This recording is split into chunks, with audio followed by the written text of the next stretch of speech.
A person who does not eat his words is eaten by his words, अर्थात जो अपने शब्द वापस नहीं लेता है, ईट योर वर्ड्स, अपने शब्द वापस लो, ये इसकी अंग्रेजी है। तो जो अपने शब्द वापस नहीं लेता वो शब्द ही उसको खा जाते हैं। आज जो मैंने ये सेंटेंस लिए हैं, कुछ सेंटेंस बनाए हैं जो बोलने के लिए बेहद आवश्यक हैं और थोड़े से अच्छे भी हैं, जो जनरल रूप में बोले जाते हैं। जैसे टांग अड़ाना, तो किसी भी बात में टांग अड़ाना ये बहुत जनरली बोला जाता है। ऐसे और भी वाक्य मैंने बनाए हैं जो आपको निश्चित ही पसंद आएंगे। मैं इस मामले में बिल्कुल टांग नहीं अड़ाऊंगा, मैं इस मामले में बिल्कुल टांग नहीं अड़ाऊंगा। इसकी अंग्रेजी बनेगी मेडल। मेडल जो है वो टांग अड़ाने की अंग्रेजी है। I will not meddle in this affair, मैं इस मामले में बिल्कुल टांग नहीं अड़ाऊंगा। I will not meddle in this affair, मैं इस मामले में बिल्कुल टांग नहीं अड़ाऊंगा। अफेयर माने मामला, अफेयर माने मामला, मेडल माने टांग अड़ाना, दिस माने यह। आई विल नॉट मेडल, मैं टांग नहीं अड़ाऊंगा। In this matter, in this matter भी बोल सकते हैं, अफेयर भी बोल सकते हैं। तो इस बात में मैं अपनी टांग बिल्कुल नहीं अड़ाने वाला, नहीं अड़ाऊंगा। इसकी अंग्रेजी मैंने बना के बताई। दूसरों के मामले में टांग अड़ाने की तुम्हारी आदत पड़ गई है। बहुत अच्छा सेंटेंस है। दूसरों के मामले में टांग अड़ाने की तुम्हारी आदत पड़ गई है। तो इसकी अंग्रेजी क्या बनेगी? आदत पड़ गई है कि पहले बनेगी? It has become your habit, it has become your habit to meddle in the affair of others. दूसरों के मामले में, in the affair of others, दूसरों के मामले में तुम्हारी टांग अड़ाने की आदत बन गई है। It has become your habit, तुम्हारी आदत पड़ गई है। हैबिट माने आदत, योर माने तुम्हारी, हैज बिकम पड़ गई है। It has become your habit to meddle in the affair of others, दूसरों के मामले में, दूसरों की बातों में टांग अड़ाने की तुम्हारी आदत पड़ गई है। तो ये सेंटेंस इस प्रकार से बनेगा जो हम जनरली बोलते ही रहते हैं। आपस में जब बातचीत करते हैं तो कुछ लोग ऐसे होते हैं जिन्हें दूसरे की बातों में टांग अड़ाने की आदत है। तो ऐसे व्यक्तियों से ये सेंटेंस कहे जा सकते हैं। ये वाला सेंटेंस स्पेशली कहा जा सकता है। मुझे क्या पड़ी। अब इसको देखो, कोई कुछ बात कहता है, बोले वो कुछ भी कहता रहे मुझे क्या पड़ी है, वो कुछ भी करता रहे मुझे क्या पड़ी है, वो कहीं रहे मुझे क्या पड़ी है। ऐसे बहुत ज्यादा इसका उपयोग होता है, इसलिए मैंने ये सेंटेंस बनाया। मुझे क्या पड़ी है। What have I to do with it? What have I to do with it? मुझे क्या पड़ी है। What have I to do with it? मुझे क्या पड़ी है। कुछ भी करे कोई, इस प्रकार का सेंस है। मुझे क्या पड़ी है। What have I to do with it? मुझे केवल 100 रुपए की कमी पड़ गई। सेंटेंस बहुत सही है और शायद लोगों को अपील भी करेगा। मुझे केवल 100 रुपए की कमी पड़ गई। कैसे बनेगा देखें। I was short of 100 rupees only, मुझे केवल 100 रुपए की कमी पड़ गई। कभी कभी ऐसा होता है, किसी भी चीज को हम लेने जाते हैं तो कुछ पैसे की कमी पड़ जाती है। ऐसे में सेंटेंस कैसे बनाएंगे। I was short of 100 rupees, 200 rupees, 10 rupees, 50 rupees.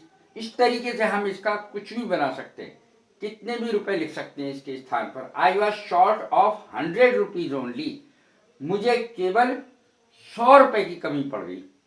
कोई चीज खरीदने कोई जाए तो कभी कभी पैसे की जरूरत पड़ी जाती है, कम पड़ जाते हैं।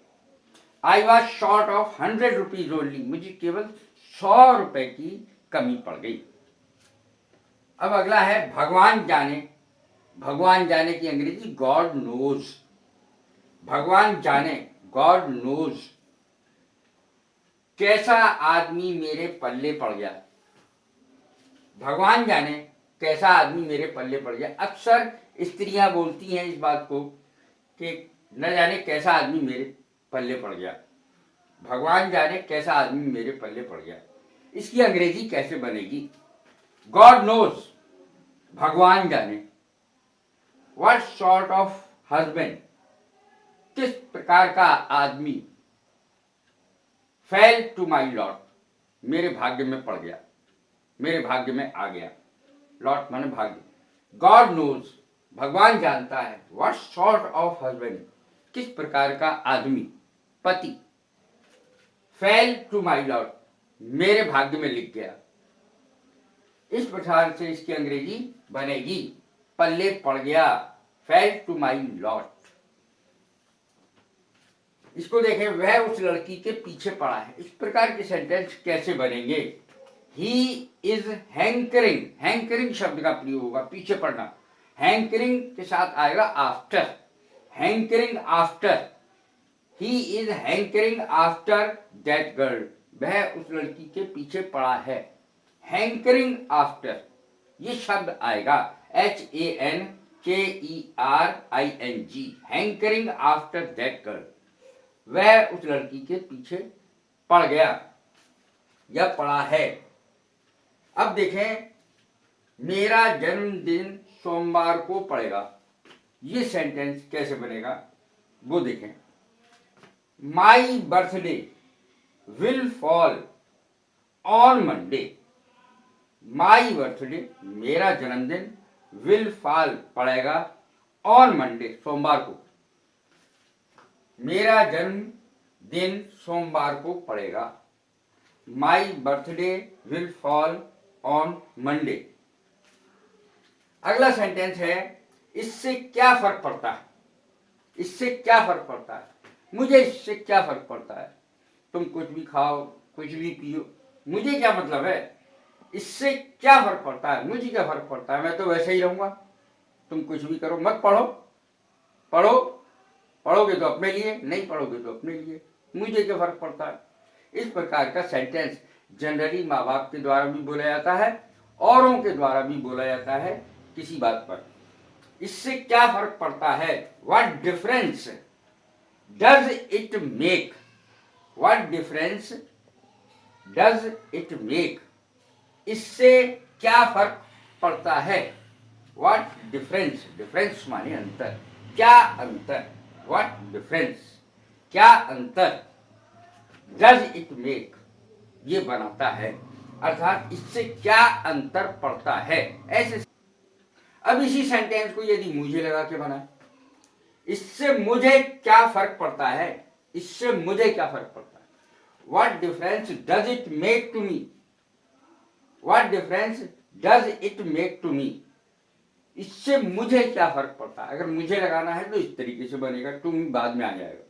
What difference does it make, इससे क्या फर्क पड़ता है, और टू मी लगाने से बाद में सेंटेंस के मुझ पर क्या फर्क पड़ता है।